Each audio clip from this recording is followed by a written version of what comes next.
waaw salaamaaleykum gars yi ñu ngi leen di nuyu di leen siyaar di leen jox seen wàccuwaay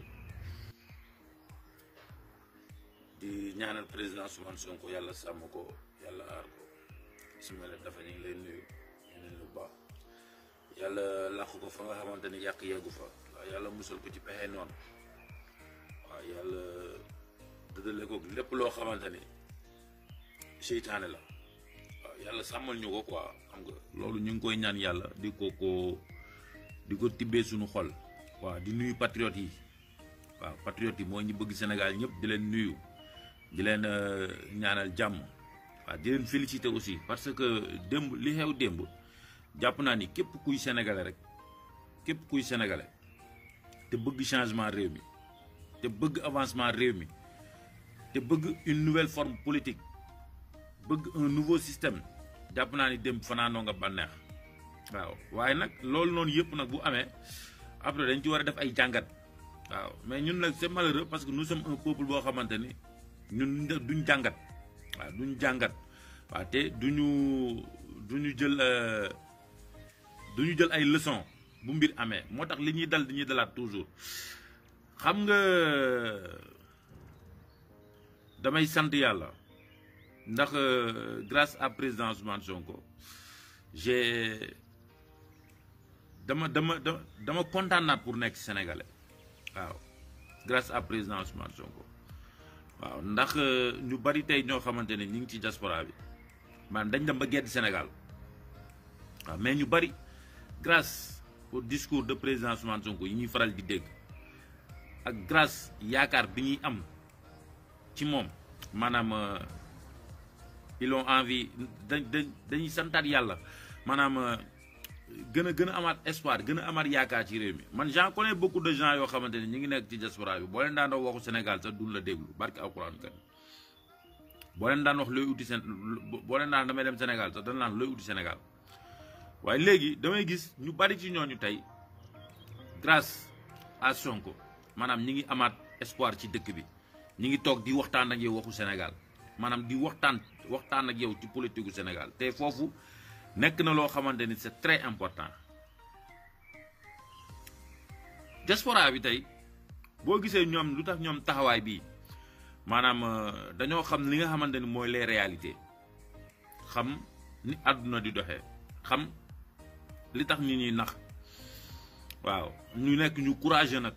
waaw ma leen di delloo njukkal parce que manifestation bi am démb am na rôle bu am importance boo xam ne joué nañ ko ci parce que tam bu leen nooxoon toog croiser les bras waaw kon damay jaajëfal le peuple sénégalais bala may ñëw ci leader yi parce que tey affaire bi li muy rëy rëy yëpp peuple sénégalais bi la patriote yi la mooy ñi bëgg Sénégal waaw ñoo waral réussite bii am waaw beneen bi ci topp mooy leader yi nekk ay leader yu am fit parce que leader yi bu ñu amuloon fit lii duñ ko sañ a def waaw parce que toujours nit ki ngay àndal ak ki ngay roy maanaam yow ci essence am ngay daw waaw ni mu mel rek yow noonu ngay mel quoi loolu foofu c'est très important te li ëpp li am solo ci mbir mi mooy nit ñi dañ jàpp ni Sonko mooy problème bi mais Sonko n'est pas le problème tey ñiy tëb di attaquer Sonko yëpp Sonko lañ def problème bi Sonko n'est pas le problème problème bi xam nga lan la sénégalais yi ñoo yeewu léegi loolu mooy problème bi waaw dañoo bëgg a jël Sonko def ko problème bi dañoo bëgg a jël Sonko def ko tey ki nga xamante ni mooy nitu fitna bi def ko ki nga xamante ni tey mooy attaquer institution yi mais du loolu Sonko du problème bi de gars yi barki Mame Seydou Fall Sonko bi du problème bi mooy sénégalais yi ñooy yeewu et c'est ça l'importance parce que yeewu bu amul on peut pas parler de développement il faut nit ñi yeewu puisqu'on plus se développer gis nga dëkk yi nii yëpp ngay gis nii nit ñi dañoo yeewu xam li xew xam seen alal fan ak fan la ko ñi ko dénk di dugal te foofu c'est important Sonko a réussi loo xamante ni ci bopp sénégalais yi mooy dafa fekk ñëpp ñuy nelaw mu fëgg leen ñu jug toog ñoom ñëpp di xoole ñëpp yeewu loolu mooy déranger nag ñi nga xamante ni tey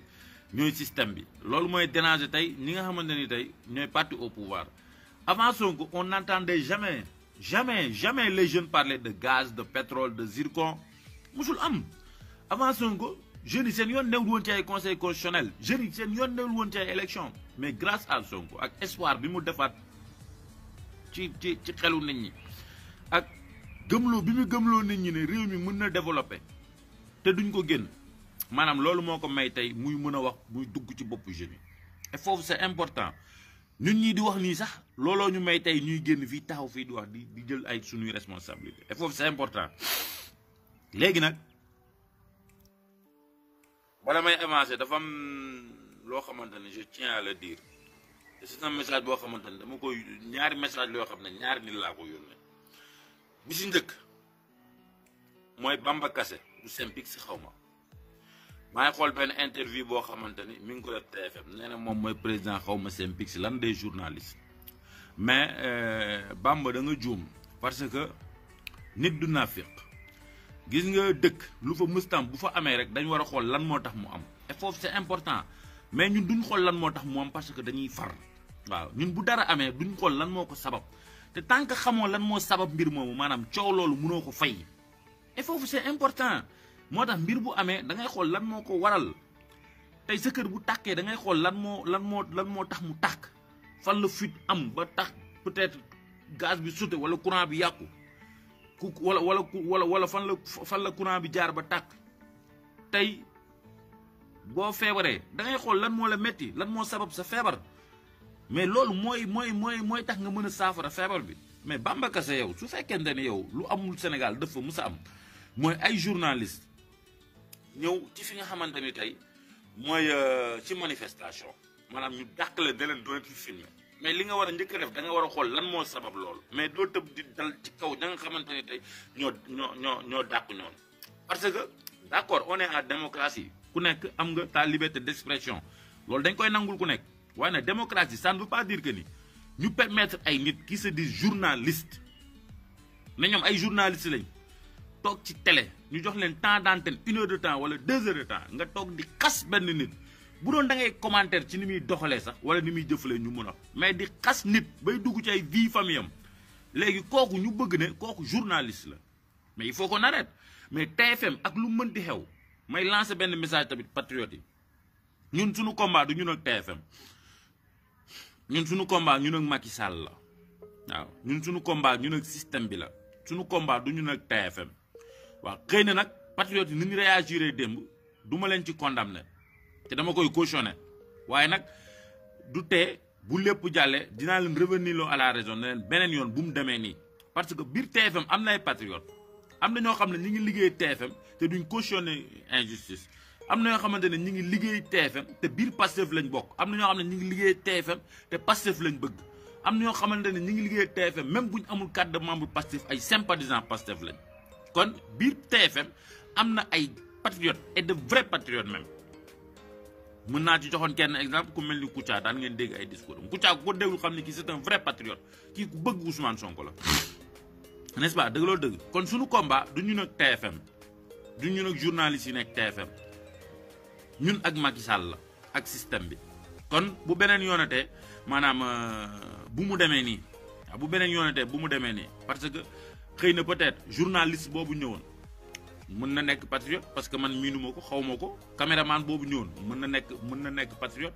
mën na bëgg Sonko parce que man xawma ko miinuma ko kon tey ñi nga xamante ni tey ñooy ñi bañ Sonko ak ñi sos di créer ci deru Sonko lu bon ñun xam nañ leen ràññee nañ leen te ñooñu lañ war a interdire ñuy ak am accès ci ñun parce que dañoo xam fi ñu féete ba dañ koy wane et foofu c'est important léegi beneen mi xew mooy Bamba Kassé yow tu es faux te musumaa gis nit ku faux ku falsu ku mel ni yow gis nga bu fekkente ni da nga envisager yow jiite mbooloo maanaam il faut pas avoir une couleur da ngay